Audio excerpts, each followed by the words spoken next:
Yes, folks, it's 2 p.m. Pacific time. It's Thursday. I'm Fred McMurray, which means this must be...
I'm Fred McMurray, and we're here today with my co-host Ray Pillar, Kristin Selmeczy, and our guest Jake Rankin. Ray, take it away. Ways to support and show appreciation towards.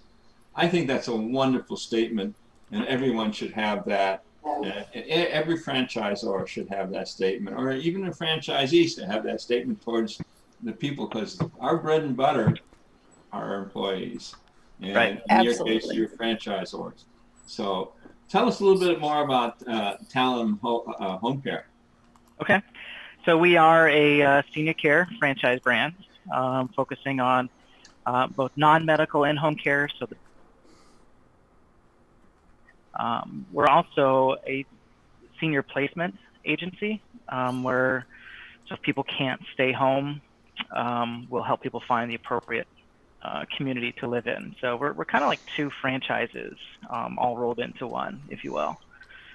And our overall mission, is really just that, trying to empower people to take control of their own life and lead them through whatever it is they're facing to accomplish their goals, whether it's our franchisees and their goal is business ownership and having freedom and flexibility, whether it's our caregivers and helping them climb that career ladder, or our clients, helping them stay safe and successful at home. We really try to work hard to make sure that we help all of the above in any way that we can. Jake, the second part of what you said was about placement. So just for somebody to use your service, do they need to be a senior then, or could they just be somebody who needs that extra care? It's mostly for seniors. It's somebody who needs to move into like a nursing home or assisted living or memory care. Mm-hmm. There's a lot of options out there, and so you might need help narrowing down the options that best fits, your geographic needs, social needs, medical needs, financial needs, etc. Financial needs is a huge one. We were not too long ago looking to bring my father-in-law here, and we looked at a place here in the immediate vicinity, and I was shocked. I mean, was it like over $5,000 a month? Yes, it was. Yeah. And the buy-in was like a mortgage payment. It was really crazy. And, okay. You were doing okay. So it's kind of like a senior living, but you don't really need to have that care, but you could grow into more care. You know what I mean? Kind of like a transition area. Common term is like they call it CCRC, Continual Care Retirement Community, where you'll buy condos or apartments or whatever, but then they also have assisted living at some point, and they can do nursing homes at some point, all in the same complex or campus. Well, tell us a little bit about how, I read it, but obviously our listeners may not have any idea about this, but tell us how you came to get into this business, because it seems very personal to you. Well, I've been in the industry for about 15 years, maybe 16 years. I started out actually was in sales for a couple of years in college and doing things, but I wanted to find something that made a difference. And my uncle, who was an executive at a hospital, and mentioned getting into healthcare. So I took a job as a caregiver and started out as a caregiver and a staffing scheduling person while I was getting my bachelor's degree. And that kind of led me to starting my first office for them, and kind of boomed my career from there, as a regional sales manager and overseeing multiple offices. But I had some personal trauma in my life that kind of led us to starting Talem Home Care. It was just kind of frustrating. At that point in time, I think I'd been in the industry like 10 years, and I saw, I've been sitting at kitchen tables and hospital rooms with families and helping them guide through kind of what's next and what to think about and best questions to ask. But when it came my turn to deal with that with my own mother, there was a lot of challenges and difficulties. And I just remember thinking, wow, here I am, 10 years experience. I'm a certified senior advisor. Why does it have to be so hard? Why is the hospital fighting me? Why is the doctor fighting me? And I just remember thinking, I wonder what it would be like for people who didn't have my experience and how horrible that would be. And Right. so I just kind of saw that, there's really not a lot of advocates out there. There's a lot of people who specialize in their own little silo, their own little niche or area that they're in, but who's really going to advocate and help, people as they try to navigate that complicated healthcare system. And so kind of the core behind our business, no matter what, that free advocate, the application, the support, the care management that we provide, that's all free in what we do, whether somebody's a client of ours or not. We just want to be known as a place that people can turn to when they need help. That's awesome. Yeah, absolutely. Because that was going to be my next question. I think there's a lot of confusion out there as to what's available, and then you do get sticker shock when you do begin to delve into it. Yep.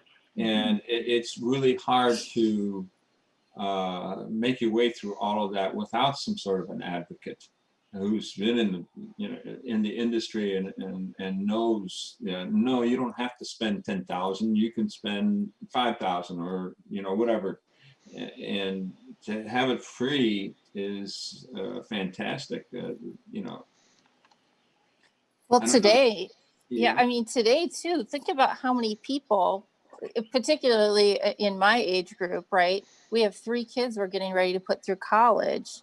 Right. And I've got aging parents. One that's, my mother-in-law is 80 right now. And then, my dad is much younger. But I think a lot of people find themselves in that struggle of how do we manage college and elder care? And, oh, yeah, by the way, I'm still working and trying to make ends meet on a regular basis at home. Are you seeing a lot of that? I mean, it seems to me you would run into a lot of that. Yeah, I think so. I mean, we're living longer right now and we're staying alive. So you're probably dealing with your mom, you're probably dealing with your grandmother, and you're also dealing with, your kids all at the same time going to college. And so how do you take the time to dive into that? And when something happens and everything kind of puts life on hold on a dime, what you should be focusing on is helping your loved one recover or helping your loved one, in other ways. You don't need the added stress of researching and trying to decide, is what the hospital telling me is true, or, what all options do I have? How do I figure that piece out? And so, yeah, we're definitely seeing that. And that's why, our industry is at the beginning of a massive boom. They say every industry has a bubble, right? That perfect time to be in it. And right now, I think, is our industry, and that bubble is going to last for about 19 years. Well, it kind of takes you through the whole baby boomer thing, right? I mean, I know when I opened my business, that was one of the considerations I had, is that, who is going to be your target? Well. Try it again, Kristin. Yeah, I like the pose, Yeah. She's like, it's like a statue of Kristin there. Yeah. Looking off into the future. I like that. We'll get her back. Go ahead, Ray. You better jump in here. I'm going to jump in here. So I want to talk a little bit more about the franchise itself. Let's start with what is your typical buyer into your franchise? What does he look like? What does she look like? We like people who are very coachable, people who like to follow systems, take advice. We found that former military veterans seem to do fairly well. Those who are very organized seem to do very well. Having a sales background also can be very helpful because there's a lot of sales in what we do. And you don't necessarily have to be an expert or have any knowledge at all about healthcare to be successful. I think our best franchisee right now, he's former military, retired Air Force colonel, and zero healthcare experience whatsoever, but he's doing really good. The biggest thing is he communicates well. His passion is there. You really have to have a passion for this industry if you're going to do well. Yes, that helps. And I think that's what people see. They see his passion, his follow through, his dedication. That's the biggest key to his success, I think. Yep. So, what does it take to get involved in your franchise? What are your requirements? What's the most franchises say, well, you can have a net worth of or liquid funds of, and what is the franchise fee?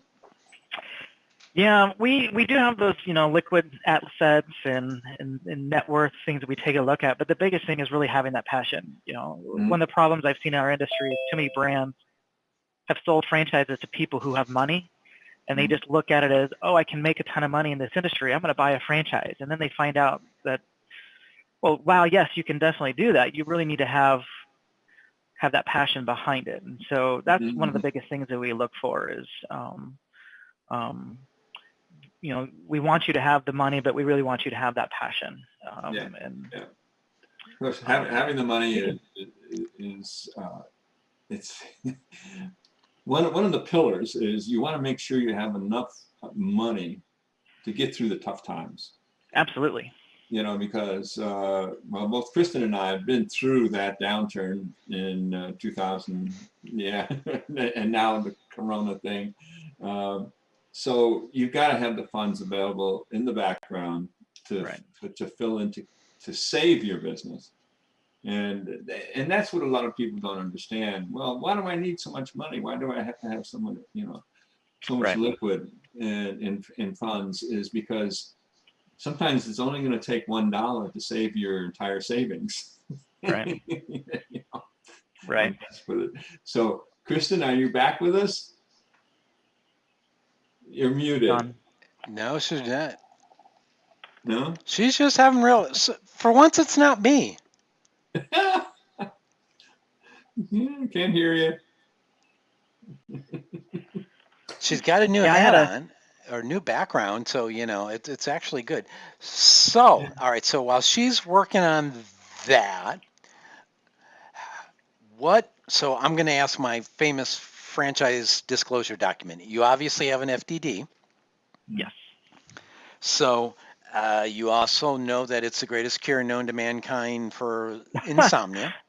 It's a great tool to help you sleep. It is. God, some of them that I've been through have been really put me to sleep. So my question to you is when, not necessarily about your FDD, but when you're talking to somebody about the FDD, which I know comes up often in conversation, what sections of the FDD do you recommend people read first to see if a franchise is correct for them?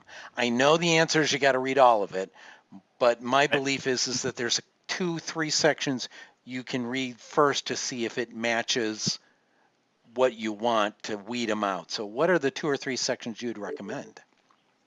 When I look at an FDD, the first section I go to, I think it's the item 2, where it talks about the business experience of all the owners and the key players within there. If I'm buying a franchise, I want to know what is their history and what their background.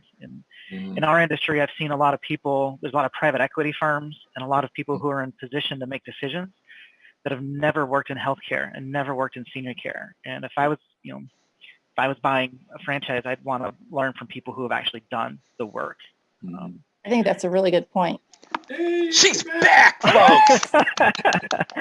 Well, and Perfect it's timing to funny. be back. I know. I'm so sorry. We've gone through different headsets and different backgrounds, different computers. This is crazy. We were fine earlier today, but the one thing that you said that really interests me is in that particular section, we often talk about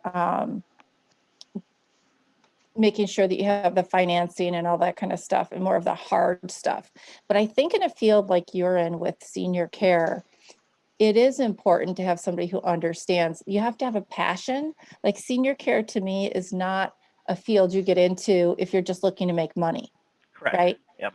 Because, well, the money may follow. Yes. You really have to have a love for people and understanding. I'm sorry that you had to go through that with your mom. I just recently went through it with my mom, and I think that gives you a greater appreciation even for the people who work in that field and the things they must go through every day as caregivers. So yeah, you absolutely have to. And I just feel like I said, there's a lot of private equity firms buying up franchisors in our space. And I mean, what's the main goal of a private equity firm? They buy, try to fix it so they can sell it in 5 to 7 years down the road. And I have lots of friends in those systems, and they just keep telling me that they're cutting costs and they're doing things because they're trying to maximize profits. And that's the point I was making about my mom. It ends up being more of a numbers game to these large corporations and not about the care. And I think Ray and I are experiencing a little bit of that here and there too. And, it's really a balance. And I will tell you that I think that's the great thing about owning your own business. If you can be kind of the shield between the private equity groups that want to make money and your customers or your clients, right? You're the shield. So, well, your franchisor may have different underlying plans, your success is really in how you filter that message and keep the kind, caring. Right. Yeah. But you need to make sure you're both are moving the same direction. Absolutely. If they're trying to cut costs, they may not be adding new programs. They may not be trying very hard to make things more competitive. And so if you were going to go, push that boulder downhill instead of uphill, you want to make sure you're on the same page with your franchisor. Yeah, absolutely. I was thinking of a word that you could use, and I'm thinking a franchise owner is sort of like a shock absorber, which is so we're the shock absorber between corporate and our employees, so they don't really see everything that's going on, in the corporate world, and we absorb that shock. I'll withdraw money from my savings and put it into the business, and then sometimes it goes the other way. And I used to feel guilty about drawing money from the business, but now I don't anymore because I'm putting money into the business. So that's what you did it for, right? Yeah. Exactly. We view our franchise partners as true partners. We're trying to get away. Most franchise systems, they want to keep you at arm's length because that's, I had a professor at Georgetown say, the definition of franchising is to reduce monitoring costs, right? Mm-hmm. If you can reduce the amount of time you're monitoring your people, that's the true definition of franchising. And I see his point behind that, but I view franchising as a partnership. We want to work hand in hand and roll up our sleeves and be a true partner to our franchisees and not keep them at arm's length. Yeah, absolutely. And unfortunately, a lot of franchisors don't realize that. They don't realize how their bread is buttered. Right. And if they just work harder to making the franchise owner more successful, it automatically elevates them. Well, it's symbiotic. The more successful they are, the more successful we are. Yeah. And it takes a team effort. It does. It does. I just want to circle back a little bit, unless Fred wants to go to it. I know Fred looks like he has something. He didn't like my definition, I think. Well, no, I'm trying to figure. I don't have a problem with the definition, your definition. I just thought we were talking home health care, not automotive franchising. Never mind. So we will take a commercial break, as is our want.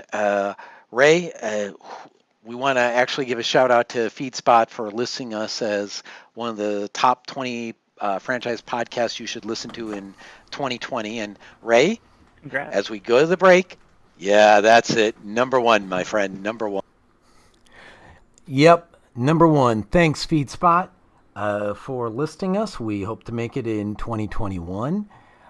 And now, a word from a sponsor. Hey, franchise owners. How's your local marketing? Do you feel like you could use some help keeping up with your social media posts and comments and reviews? Do you wonder if you could be doing more to attract local customers? Are you able to identify new move-ins to your local area? At Westvyne, we help franchisees like you reach more local customers through digital marketing. With daily monitoring, creative content, and ad placement, and customer data intelligence, we'll get your business in front of the people who want your products or services. We also work with franchisors who need an agency to handle the digital marketing for all of their locations. If you're ready to reach more local customers, give us a call at 805-265-5440 or visit us at westvyne.com. That's 805-265-5440 or westvyne with a Y.com. Thanks, Michelle. The Franchise Woman is a bi-monthly digital magazine that empowers women as they navigate the franchising industry by providing relevant news, tools, advice, and inspiration. We are a resource for women who are seeking to own their own businesses, improve their existing businesses, find creative solutions, and take advantage of franchise opportunities. We feature women in the business who best exemplify our ideals and have something to teach our readers. In addition to our exclusive articles relating to the female entrepreneur, we also feature brands that are geared for women. Women have become the fastest growing sector in business ownership and have become a powerful, influenceable force fueling the economy. The Franchise Woman will give you the news that is relevant to you to help you navigate the path of successful franchise ownership. By women, for women, and about women. We are the Franchise Woman. Join us today at www.thefranchisewoman.com. Thanks, Elizabeth. Looking forward to seeing you back on the show. Back. And we're back. Thanks, Michelle. So, Ray, you had a question? Go ahead. I already made my automotive comment. Back Jake a little bit because we kind of glossed over the numbers about net worth and how much money and what is the franchise fee and all that. We do have our audience is interested, and we have a lot of people who are either thinking about buying a franchise or they're already involved in another one and they're thinking about adding to it. So give us a little information about your franchise. Right, so our franchise fee starts at $39,500, which is extremely competitive in our market, in our industry. And our territories are 2 to 3 times larger than we have the largest that I know of in the industry. So we start at 400,000 people in population. We can go as high as 625,000 people for one single unit.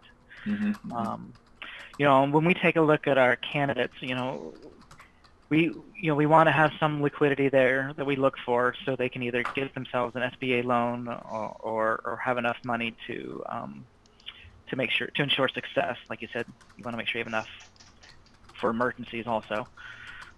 We take a look at their debt to income or debt to net worth ratio, because we want to know if they're putting every penny they own into this or how that affects or not, because that might affect their mentality at some point. But we want to be open and flexible. Sometimes we just go with our feel. Do we feel like they're going to be a good franchise owner? And if they're going to, we're going to try to find ways to make it work.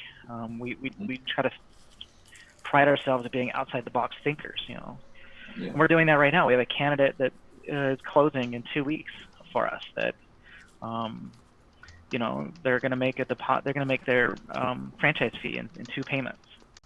Just because of certain circumstances, and we're okay with that. We want to be flexible.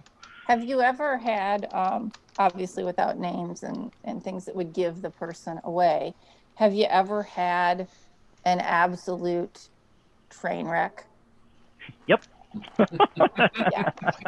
And what do you attribute that to? What do you think that where do you think you went wrong, or they went wrong in the process?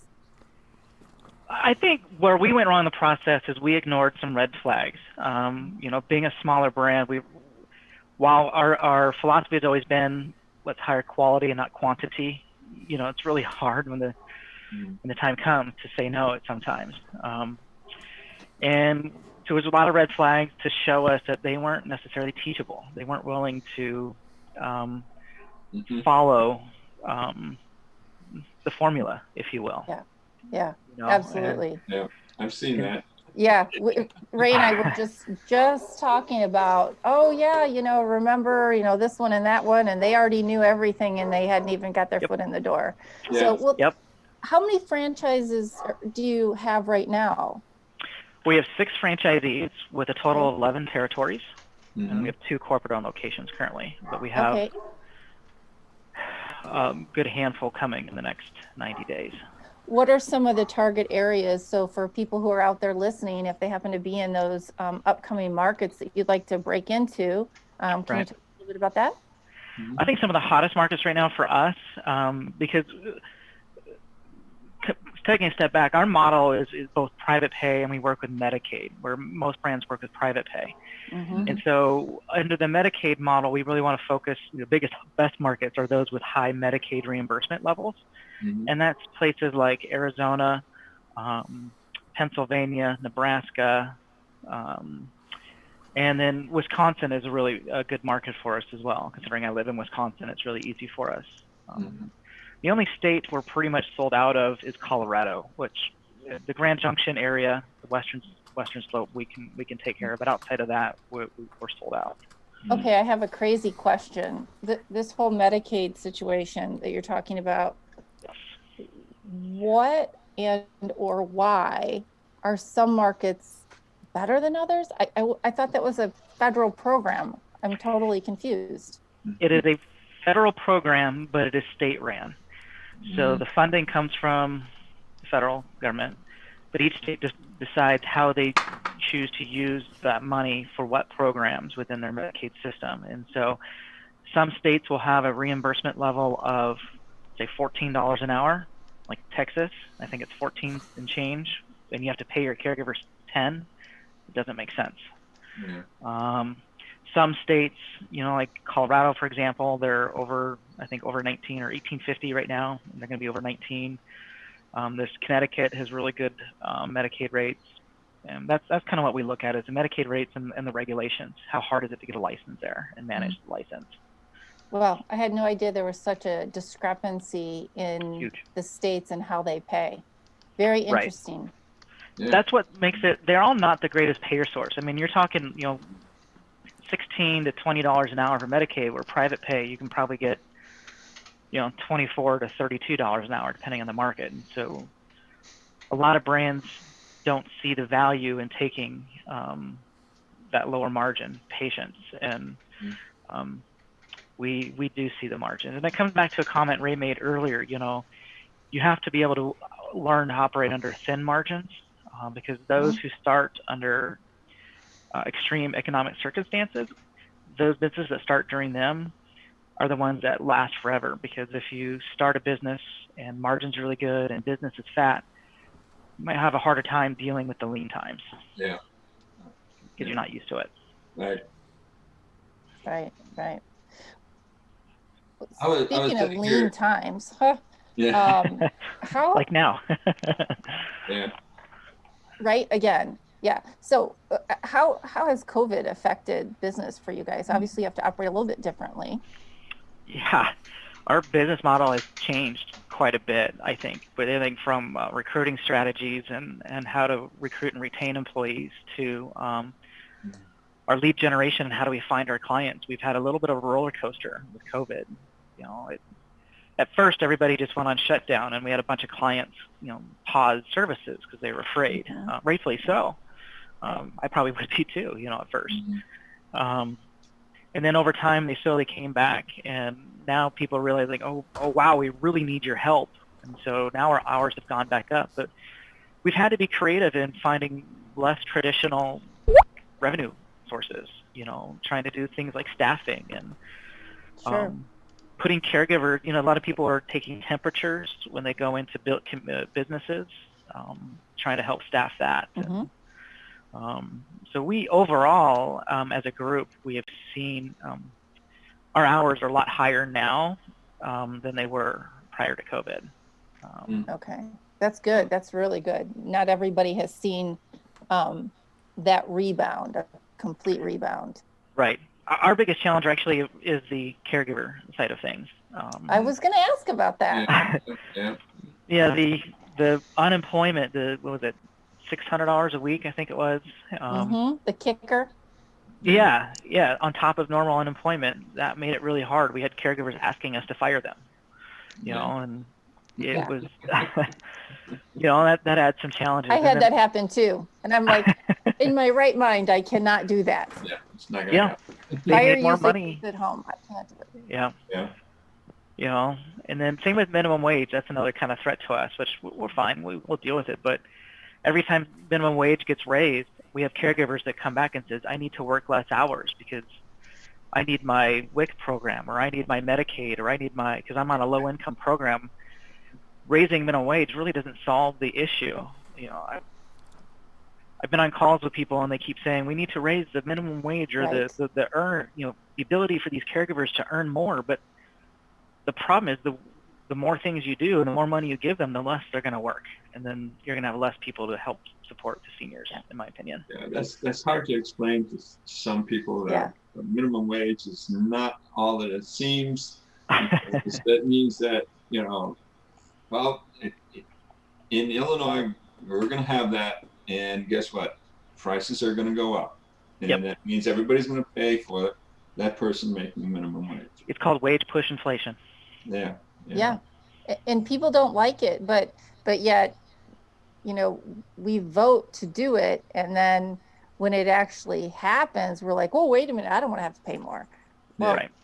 You wanted to raise minimum wage, and that affects everything from the person who handles the boxes that your products go into, right? Like everything is touched. Right. So yeah, it's interesting, but I think that it's important. Go ahead. I'm sorry. I was going to say, with these minimum wage people, it doesn't save these low-income programs anything by putting them more money into these workers are going to find ways to reduce their hours or to reduce their income, so they do still qualify for those programs. I think as we talk about this, the one thing that really kind of jumps out at me is, and it's certainly not to scare people away from buying a franchise, but I think that if folks out there are thinking about it and you have HR experience, or you have hiring experience, right, you're a great candidate for a small business like this, because a lot of people who go into these things, now I've had some HR experience, but I'm not an HR professional. And a lot of what you're dealing with in small business, even in franchises, is really the people issue. The things that we just talked about are things that most people working in corporate America, they don't think about, because unless they're in HR, they don't deal with that part. Right. And so I think it's actually as much of a headache as it can be. I find it to be quite enjoyable, and just sitting back and watching human behavior in a situation like this, just like you said, I get more money, well, then I want to work less. And I'm like, what? I get it, because these programs tell you if you make too much, you no longer qualify. And so I think small businesses really bring out so many different aspects of an owner's personality, their skill sets. I mean, it really makes you rise to the occasion and make sure that even if you're not an expert in one thing, you become knowledgeable in all things, right? That jack of all trades, master of none. That's been part of our model. Part of my career, I was a consultant, an intern for the SBA, consulting small businesses when I was in college. And one of the things I learned was exactly what you're saying. Is small business owners have to be the master of everything: HR, accounting, recruiting, benefits, tax planning, digital marketing. But the reality is they're not the experts in everything. And so one of the biggest differentiators we have is the fact that we have built a system that has built in those experts for them. So we have a recruiting department that helps all of our franchisees with recruiting. Wow. That's basically included. So they actually pay for a lot of recruiting costs too. And then they have an HR manager that teaches them how to do HR, and basically is your HR department. They'll give you all your forms. They'll help you fire people. They'll help you hire people. Wow. So anybody out there looking for a franchise, I've never heard of having that kind of support before. Fred and I talked about a year ago about putting together some kind of, the big miss in so many franchises is the HR part. And that's what you as a franchisor is offering. That's almost in some cases invaluable. That's amazing. It's very important. Same with benefits. Our franchisees, we get access to Fortune 500 benefits for their employees, for themselves, day one. But again, who takes the time to manage those benefits? That's a whole nother department. And so we've got people, digital marketing, and how do you do your online social media, pay-per-click, I'm the CEO of a company and it's still confusing for me. Yeah. Okay. Oh yeah. Yeah. Kristin and I are Fred's on mute, I part think. of a co-op regarding that digital marketing. So we. I still. Fred's like, what about Westvyne? What about Westvyne? Fred's dying over here. Westvyne, hello, I help you both. Is somebody going to drop my name? If you're watching the podcast, you'll see Fred flailing like he's drowning. Wow. Well, we'll have to have a talk offline about what you do then and add you to our vendor list. Yeah, you should. That's exactly, he does a lot of that. And I will say the great thing about Westvyne is they can tailor it to each location, customize. I call them caricatures with their little cartoon things. And she's my favorite now. Oh, as long as I win the hat contest, that's all I care about. Well, I want to get back a little bit to the nuts and bolts of the franchise, and what type. We just touched the fact that licenses are required. So in some states, what type of license does the franchise require, and what type of license do the employees of the franchise require? So it's all state specific. Some states require you to have a license, others don't. Like Arizona, for example, you can really start business tomorrow if you wanted to. And so we'll help, the complicated part of that as well is figuring out which states have what rules and regulations and how do you apply for that license. And that's where we come into play. Okay. So we'll help guide people through that. When it comes to the employees themselves, there is no licensure required really in any state. These caregivers can be, could be you, could be me, could be anybody who has a heart and wants to get into this industry. Good franchise systems will have great training programs for their caregivers to help them learn how to be better caregivers. And training, which I assume you have. So is part of the what you get in your training and right. Is there training for the franchise employees as well that you offer or not? Well, you have to be careful with that with some joint employment regulations. So it's more of a train the trainer. We train the franchisor how to do it. We do require every franchisee though to become a certified senior advisor. Okay. That's a third party person that does that training, that does that certification. And then they also become a certified dementia trainer also in dementia care and compassion touch. Yeah. So they become, and it's part of their sales and marketing they can also use too. So it's kind of twofold. They can train their caregivers and also train hospitals and policemen and fire people and anybody who wants to be trained on dementia care. Yeah, that's very cool. It's very important. There's so much of that happening now. So, as we talk about dementia, look at Fred sitting there with his rabbit hole background. Yeah. So is it time, Fred? All right, go down the rabbit hole. Time for us to go down. So this week we're going to do one of my favorites, which is alien invasion. So the down the rabbit hole question is, how will Talem Home Care determine how to care for various alien races that invade Earth? We teach them the human spirit. Oh, We absolutely teach them the human spirit and how to care. Yeah. Yeah. How to take that personalized approach and how to make every person that you touch feel like they're important. Because isn't that the definition of humanity, right? Or the best quality of humanity is our heart. absolutely. Hopefully they don't want to eat it. Ray, Right? On that your note, All right. your famous last question, Ray. We're ready for the last question. So, first of all, I'm going to say I love your logo. I can see it in the background.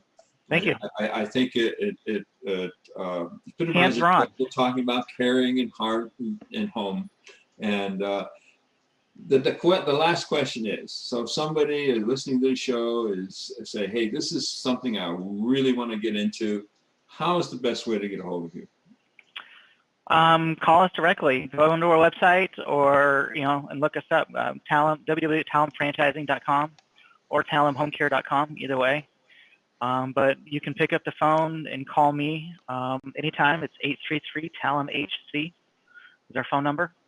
And that rings directly to me. Okay. Well, give us the numbers on that because not everybody can translate Sure. that. Geez, yeah, I can't even translate that. Yeah, it's you have to look at the phone. I do. 833-TALEM-HC. So it's 825-3642. There you go. All right. And of course, when the show airs, everything will be on our webpage. So anybody who's listening can say, I didn't get that. I was driving or whatever. It'll be Right. on our webpage after the show airs. Correct, Thank it you will, Ray. so much, Jake. You're a fantastic guest. We really appreciate it. What a Well, thank great you for having me today. What a great heartfelt franchisor you seem to be. Thank you for being on the show.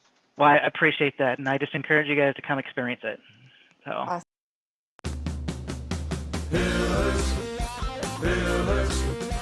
Pillars of franchising. Pillars of franchising.